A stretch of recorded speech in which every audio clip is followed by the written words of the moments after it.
नमस्कार, मैं हूं प्रतिमा पांडे और आप देख रहे हैं V9 न्यूज। देश और दुनिया की तमाम छोटी बड़ी खबरों के साथ चलिए शुरुआत करते हैं खबरों का सिलसिला।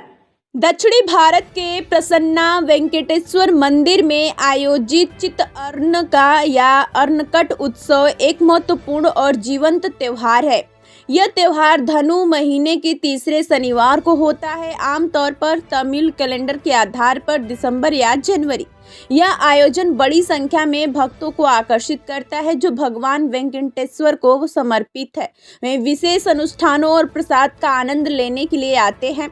गजपति के परलाखे मुंडी जिले के उत्साही में प्रसन्नता वेंकटेश्वर मंदिर में आज ओरनाकूटा पूजा की गई। प्रसन्ना वेंकटेश्वर मंदिर में पुजारी राजगोपाल आचार्य ने इन सभी अनुष्ठानों में पूजा की। भक्तों का मानना है कि 21 वस्तुओं के साथ पेंटिंग करने से भगवान की कृपा मिलती है, बाधाएं दूर होती है और धन, स्वास्थ्य और आध्यात्मिक विकास होता है।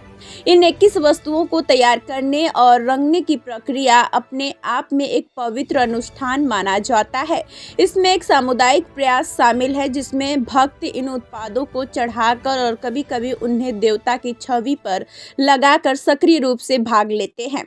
ओरनाकूटा उत्सव के सबसे अनूठे और प्रतिष्ठित पहलुओं में से एक पुलियाहारम या ओरनाकूट है, जिसमें 21 विभिन्न उत्पादों के साथ भगवान वेंकटेश्वर की छवि का चित्रण है। ये वस्तुएं प्रतीकात्मक भेंट है, प्रत्येक का आध्यात्मिक महत्व है। इन प्रसादों के साथ भगवान की छवि को एक विशेष सतह पर सावधानी पूर्वक और कलात्मक रूप से चित्रित किया जाता है, जिससे यह एक बहुत ही पवित्र और जटिल अनुष्ठान बन जाता है। 21 वस्तुओं में विभिन्न प्रकार के प्राकृतिक और प्रतीकात्मक पदार्थ शामिल है, जैसे केला, चंदन, जड़ी बूटियां, फल फूल, चावल के दाने, चीनी और अन्य सामग्रियां जो समृद्ध, पवित्रता और भगवान के आशीर्वाद का प्रतिनिधित्व करती है। यह त्योहार न केवल धार्मिक महत्व रखता है बल्कि सामुदायिक भक्ति की अभिव्यक्ति भी है, जहां विभिन्न क्षेत्रों के लोग अपनी आस्था का पालन करने के लिए एक साथ आते हैं। और नौत उत्सव एक जीवंत रंगीन कार्यक्रम है जो प्रार्थनाओं, प्रसाद और आध्यात्मिक भक्ति की गहरी भावना से चिन्हित होता है, जो भगवान वेंकटेश्वर के चारों ओर एकता और श्रद्धा का माहौल बनाता है। इस त्योहार का उत्सव क्षेत्र के धार्मिक और सांस्कृतिक ताने बाने का प्रतीक है, क्योंकि भक्तों को भगवान के आशीर्वाद और विश्वास की शक्ति से लाभ मिलता है। నా పేరు కన్యాకుమారి. నేను రిటైర్డ్ హెచ్ఎం, రిటైర్డ్ ప్రిన్సిపల్. నేను ఇక పనిచేశాను. నేను చిన్నప్పటి నుంచి ఈ గుడి నాకు జ్ఞానం వచ్చిన దగ్గర నుంచి నేను ఈ గుడిలో వస్తున్నాను, దర్శనం చేసుకున్నాను. మన ధనుర్మాసం ఈ పూజలు ఇక్కడ గుడిలో మన ప్రత్యేక పూజలు అవుతాయి. మన ఫస్ట్ ఈ ధనుర్ సంక్రాంతి నుంచి మళ్ళీ మకర సంక్రాంతి వరకు 30 రోజులు విశేషమైన పూజలు ఈ గుడిలో జరుగుతున్నాయి.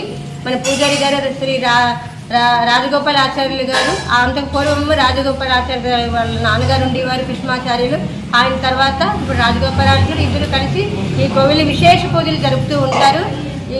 ప్రతి రోజుకి ఒక్కొక్క విశేషం. ఒకరోజు పుష్పయాగం, ఒకరోజు తిరుపతి సేవ, ఒకరోజు కుడాలయ సేవ, ఒకరోజు స్వాముల తాలూకా దశావతారాలు, ఒకరోజు ఏమో డ్రై ఫ్రూట్స్, ఒకరోజు ఫ్రూట్స్, యాపిల్, ఆరెంజ్ ఫ్రూట్స్. ఈ విధంగా నానా రకాల సేవలు ప్రతిరోజు ఒక్కొక్క కొత్త సేవలతో స్వామిని దర్శనం చేస్తారు భక్తులు కూడాను. రోజు కూడాను తక్కువ లేకుండా ఒక 500కి తక్కువ లేకుండా దర్శనం చేసుకొని వస్తారు. ఈ రోజుల్లో విశేష రోజుల్లో అయితే కుడాలయ సేవ రోజు, అదేను తిరుపతి సేవ రోజు అయితే కనీసం ఒక 2000-3000 జనాలు కూడా వచ్చి స్వామివారి దర్శనం చేసుకుంటారు. స్వామివారి సేవకి రాత్రి 2-2:30 నుంచి వచ్చి సేవలు అన్నీ స్వామికి తయారు చేస్తారు. ఆ తర్వాత మేము భక్తులము 5 నుండి వస్తాము, దగ్గర 10 వరకు ఉంటాము. ఆ తర్వాత సాయంకాలం దర్శనం అవుతుంది. ఇక్కడ విశేషించి శ్రీకృష్ణుడు అష్టమి రోజు దీప సేవ కూడా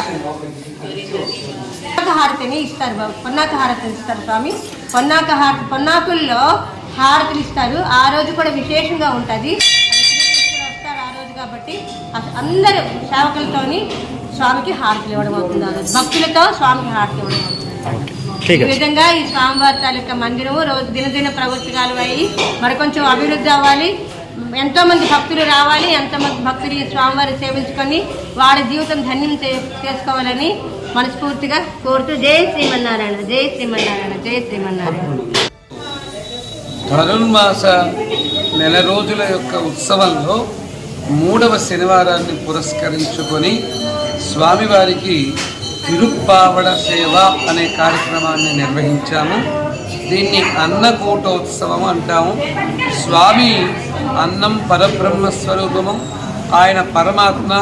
ఈ పరబ్రహ్మ స్వరూపమైనటువంటి అన్నములో ఆయన్ని చూడటము, అన్నము ద్వారా దానిని పులిహోరగా పసుపుతో కలిపి అనేకమైనటువంటి ద్రవ్యములన్నీ కూడా కలిపి 21 రకాలైనటువంటి ద్రవ్యాలన్నింటినీ కూడా ఆ అన్నములో కలిపి దాన్ని చిత్రాన్నముగా చేసి ఆ చిత్రాన్నాన్ని స్వామి రూపములో ఏర్పాటు చేసి దాన్ని ఆరాధించడం అనేటువంటిది జరిగింది.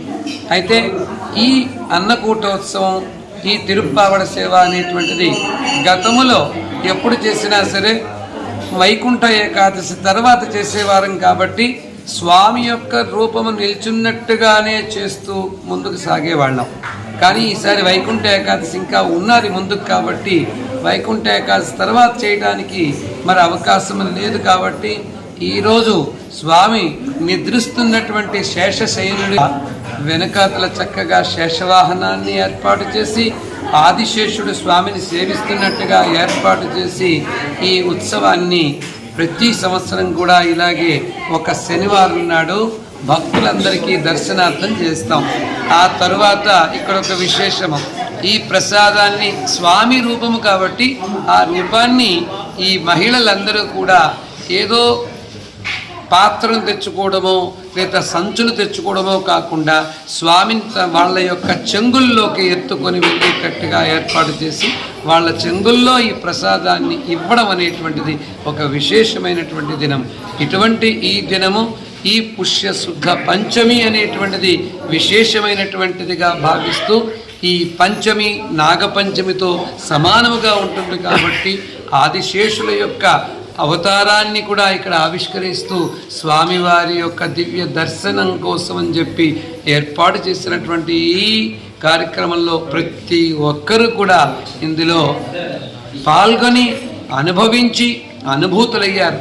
అయితే ఇంత పెద్ద కార్యక్రమాన్ని ఎలా నిర్వహించారని అడగచ్చు, కానీ ఈ కార్యక్రమం అంతా కూడా భక్తుల యొక్క సహాయ సహకారములు అన్నీ కూడా తీసుకొని చేయడం జరిగింది.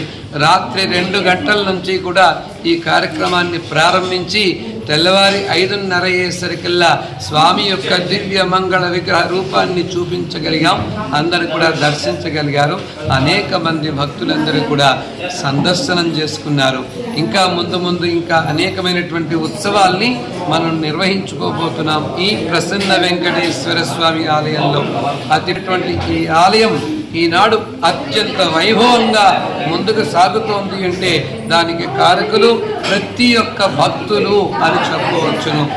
పుష్పార్చన అనేటువంటి కార్యక్రమాన్ని మనం నిర్వహించుకోబోతున్నాం.